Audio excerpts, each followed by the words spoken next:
अब वह दिव्य क्षण आ गया है जब हम भगवत पूज्यपाद गुरुदेव जी के उन दिव्य पाद पंकजों में यह निवेदन रख रहे हैं कि हे गुरुदेव, दीक्षा के माध्यम से आप हमें वह दिव्य शरणागति प्रदान करें कि जिन चरणों की शरण लेकर आज तक कोई भी व्यक्ति असफल नहीं हुआ है। परमहंस स्वामी निखिलेश्वरानंद जी महाराज परम पूज्य गुरुदेव जब यहाँ विराजमान है, उनकी हमेशा से यह प्रख्यात रहे हैं, ख्याति रही है कि उनके चरणों से जुड़ना ही सफलता की पूर्ण गारंटी है। इसलिए सिद्धाश्रम के वे श्रेष्ठ योगी भी, जिनकी आयु कई सहस्त्र वर्ष कही जाती है और वे साधनाओं के उच्च धरातल पर स्थित होते हैं, वे भी इन दिव्य चरणों की ललक के साथ प्रतीक्षा करते रहते हैं। भीगे हुए नैनों की भाषा को समझ के हमें शरणागति प्रदान करें। बड़े पर गुरुदेव की, गुरुदेव की, माता जी की, छोटे गुरुदेव की, संसाधक परिवार की।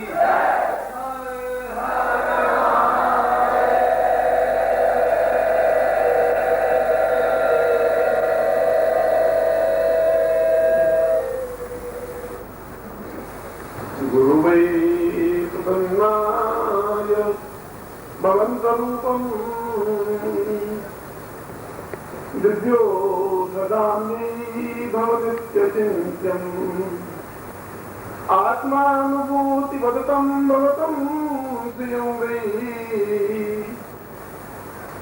पूर्णं सदैव प्रियतां भवनित्यचिन्त्यम्। गुरु पूर्णिमा के प्रथम दिवस की संध्या पर आप सभी शिष्यों और आगंतुक श्रोताओं का मैं हार्दिक अभिनंदन करता हुआ, आशीर्वाद देता हुआ इस ब्रह्मोपनिषद के श्लोक से अपना प्रवचन प्रारंभ कर रहा हूं, जो कि आज से कई हजार वर्ष पहले नैमिषारण्य में सुखदेव ने उन 86,000 ऋषियों के सामने जिस श्लोक का उच्चारण करके गुरु पूर्णिमा को प्रारंभ किया था। जहां उज्जैन में सांदीपन आश्रम में भगवान श्री कृष्ण के सामने इसी श्लोक को प्रारंभ करके गुरु पूर्णिमा का महोत्सव प्रारंभ किया था। और जहां पर वशिष्ठ ने भी उस त्रेता युग में इसी ब्रह्मोपनिषद के माध्यम से राम को समझाने का प्रयत्न किया था कि इस श्लोक का अर्थ, महत्व पूरे वेदों और पुराणों उपनिषदों का निचोड़ है। इस लुधियाना शहर में अभी में एक कीर्तन, दंडे स्वामी कीर्तन समारोह मंदिर है, जहां कीर्तन होता रहता है, वहां आमंत्रित किया गया था। इसलिए आने में थोड़ा सा विलंब हुआ। और पंजाब की धरती पर पहली बार इस प्रकार का शिविर आयोजित हो रहा है। पिछले 5000 वर्षों में पहली बार इस प्रकार का शिविर आयोजित हो रहा है। पहली बार इस धरती का भी अपने आप में एक महत्व है। जहां युद्ध है वहां शांति है, जहां भय है वहां निर्भयता है, जहां ज्ञान है वहां गुरु है। और यहां पर तो अपने जीवन के आराध्य को भी गुरु ही मान लिया, गुरु ग्रंथ साहब। इस धरती में तो गुरु को सर्वोच्चता दी है। अन्य प्रांतों में और अन्य देशों में तो रामायण को महत्व दिया है, महाभारत को महत्व दिया है, गीता को महत्व दिया है, पुराणों और वेदों को महत्व दिया है, मगर यहाँ तो गुरु ग्रंथ साहब को ही महत्व दे दिया, गुरु को ही महत्व दे दिया। ये बता दिया कि जीवन का रोम रोम आराध्य केवल गुरु ही होता है। इसलिए मैं इस श्लोक के माध्यम से इस प्रवचन को इसलिए प्रारंभ कर रहा हूं कि सुबह मैंने अपने प्रवचन में समझाया था कि एक कहना सुनना एक अलग तथ्य है। मैंने एक बात कही राम के चरित्र के बारे में, मैंने एक बात कही कृष्ण के चरित्र के बारे में, मैंने एक बात कही बुद्ध या महावीर के चरित्र के बारे में या महापुरुषों के बारे में। एक बात कही, मगर मैंने ऐसा भी कहा कि एक बार मैंने आपको बताया कि नदी में तैरना चाहिए, तैरने से ही नदी पार हो पाएगी, क्योंकि बीच में भंवर है और बौंडर है, तूफान है, पानी उछाल खा रहा है, 20 फुट की लहरें हैं। समस्या आज की यह है कि इस लहरों से कैसे पार पाया जाए। त्रेता युग की समस्याएं त्रेता युग के साथ समाप्त हो गई, द्वापर युग की समस्याएं द्वापर युग के साथ समाप्त हो गई। बुद्ध के समय की समस्याएं कुछ और थी, महावीर के समय की समस्याएं कुछ और थी, शंकराचार्य के समय की समस्याएं कुछ और थी, आज की समस्या कुछ और है। और हमारे जीवन का उद्देश्य उन समस्याओं को सुनना भी आवश्यक है। संतों की वाणी सुनने से भी जीवन पवित्र और धन्य होता है, क्योंकि संत तो अपने आप में गंगा की तरह होते हैं, जिसमें जितनी बार भी स्नान किया जाए उतनी बार पुण्य ही प्राप्त होता है, निर्मलता ही प्राप्त होती है। मगर उस बाहरी देह को पवित्र करने की अपेक्षा एक और ज्यादा आवश्यक है कि हम अपने अंदर उतर करके उस भय, उस अज्ञान को दूर करें जो अज्ञान से छाया हुआ है। अगर ऐसा नहीं होता तो फिर शंकराचार्य की आवश्यकता नहीं पड़ती। फिर शंकराचार्य ने कहा कि यह बात सही है कि राम का चरित्र अपने आप में उदात्त है और उसका पालन हमें करना चाहिए। कृष्ण का चरित्र अपने आप में अद्वितीय है और महाभारत और उनका श्रवण करने से हमारे जीवन में एक रास्ता बनता है। मगर समस्या तो यह है कि मैं नदी में उतर गया हूं और उस नदी में लहरें, बहुत तूफान उठ रहा है, इस नदी को पार करना है। कौन पार लगाएगा, कैसे पार लगाएगा, इसके लिए मुझे कौन सलाह देगा, किस प्रकार से उतर सकते हैं, कौन से तरीके से मैं अपने जीवन को पवित्रता की ओर उठा सकता हूं, वो कौन सा तरीका है, वो कौन सा रास्ता है, कौन सा माध्यम है। क्योंकि हमारा जीवन अपने आप में एक अत्यंत लघु ब्रह्मांड के देखा जाए तो बहुत छोटा सा जीवन है। जीवन का अपने आप में छोटा सा भाग है।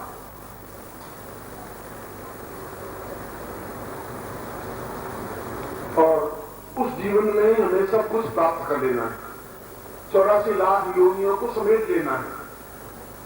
एक योनि से दूसरी योनि और तीसरी और चौथी और पांचवीं और 500वीं और 5000वीं योनि में भटकने से हमारे जीवन का पूर्णता नहीं प्राप्त हो सकती। हमारे जीवन की पूर्णता तो इस बात में है कि आज की जो हमारे सामने समस्या है कि हम दोनों जीवन से संघर्ष कर रहे हैं, भौतिकता से भी, आध्यात्मिकता से भी। और पहली बार पिछले 25,000 वर्षों में ऐसा हुआ है कि हम दो राह पर खड़े हुए, युद्ध भी है, शांति भी है, जहां स्वार्थ भी है, निस्वार्थ भी है, जहां पर छल भी है, जहां पर निर्मलता भी है, जहां पर लहरें भी हैं, शांत जल भी है। मगर मैं इस भवसागर को फिर पार कैसे करूं? क्या राम की तरह वनवास लेकर के पार करूं? क्या कृष्ण की तरह पूतना और अगासुर बकासुर का वध करके पार करूं? क्या मैं मथुरा को छोड़ करके द्वारका की और भाग करके इस समस्या को पार करूं? वह समस्या तो उस समय की थी।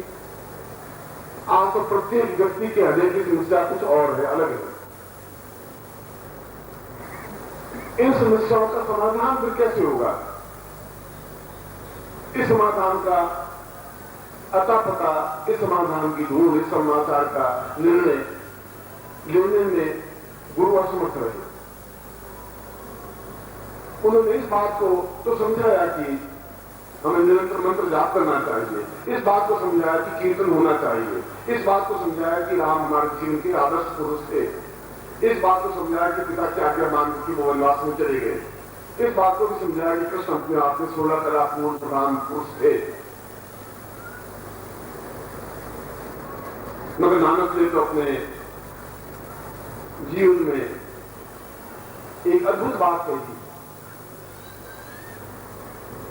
उन्होंने कहा है कि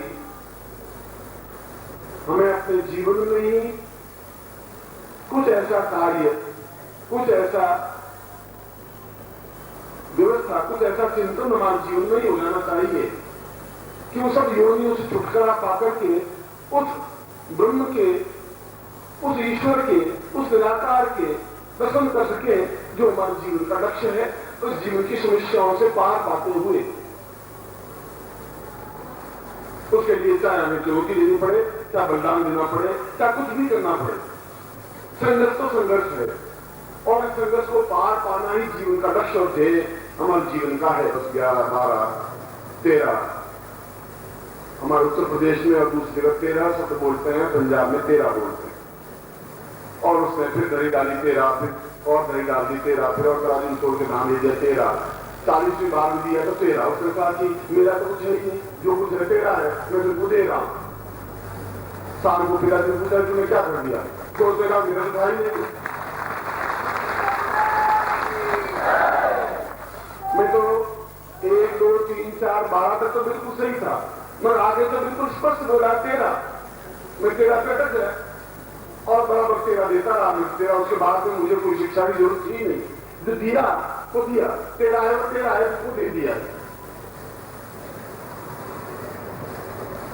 वो अपने आप में एक समर्थ गुरु थे जिन्होंने मगवे कपड़े नहीं पहने थे, जिन्होंने एक दिव्य संदेश हमें दिया था, एक चेतना दी थी।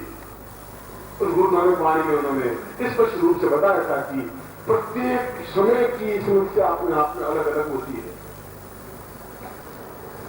उस समस्या के समाधान के लिए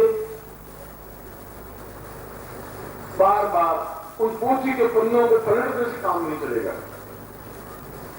क्योंकि उस समय की समस्या अपने आप में समाप्त हो गई। उन्होंने कहा कि इसके लिए जरूरत है गुरु की, जो जीवित गुरु हो, जो जागृत गुरु हो, जो चैतन्य गुरु हो, जो तुम्हारे बीच का गुरु हो। इसलिए वो प्रत्येक गांव में जाते, वैसे ही फक्कड़पन, वैसे ही अल्लड़पन, वही मस्ती, और उनके जीवन में एक लक्ष्य, एक ही ध्येय की भगवे कपड़े पहनने से या कपड़े नहीं पहनने से या जंगल में बैठने से जीवन का ध्येय और लक्ष्य प्राप्त नहीं हो सकता। जब वो सोए उनके पांव मस्जिद की ओर थे। एक मुसलमान भाई ने उसके कहा कि ये आप क्या कर रहे हैं, मस्जिद की ओर पांव रख के सो गए हैं। उन्होंने कहा भाई मेरे पांव उस जगह लगा देती तो मस्जिद नहीं है। उसको पांव को उठा करके दूसरी साइड में कर लिए। तो मुसलमान ने कहा कि जिधर पांव रखे उधर ही मस्जिद दिखाई दे रही, जिधर पांव घुमाते गए उधर भी भगवान के मंदिर के दर्शन होते ही रहे। गुरु नानक ने कहा कि इधर मंदिरों में मस्जिदों में भटकने से नहीं प्राप्त हो पाएगा। मैं तो सब जगह चारों तरफ 24 घंटे उस ब्रह्म को देखता जा रहा हूं जो मेरे अंदर विद्यमान है। तुम मेरे पैरों को देख रहे हो, तुम ये देखो मेरे पैर पूर्व में, पश्चिम में, उत्तर में, दक्षिण में। मेरा तो शरीर है ही नहीं। मैं तो जीवन को लक्ष्य को प्राप्त करना चाहता हूं, वह संदेश देना चाहता हूं। इसके लिए मैं आया हूं, इसके लिए अवतरित हुआ हूं कि इस जलती हुई दुनिया में एक घाव भर सकूं, उनकी समस्या का समाधान कर सकूं और प्रत्येक से मिलते उनकी समस्या को सुनते उनके लिए समाधान बताते। पहले बार एक मानव पैदा हुआ, जिसने कहा कि तुम्हारी समस्या का समाधान क्या है, प्रत्येक की समस्या का समाधान उन्होंने दिया। ओम परम तत्वाय नारायणाय गुरुभ्यो नमः। ओम ह्रीं मम प्राण देह रोम प्रतिरोम चैतन्य जाग्रय ह्रीं ओम नमः। ओम भूर्भुवः स्वः तत्सवितुर्वरेण्यं भर्गो देवस्य धीमहि धियो यो नः प्रचोदयात्।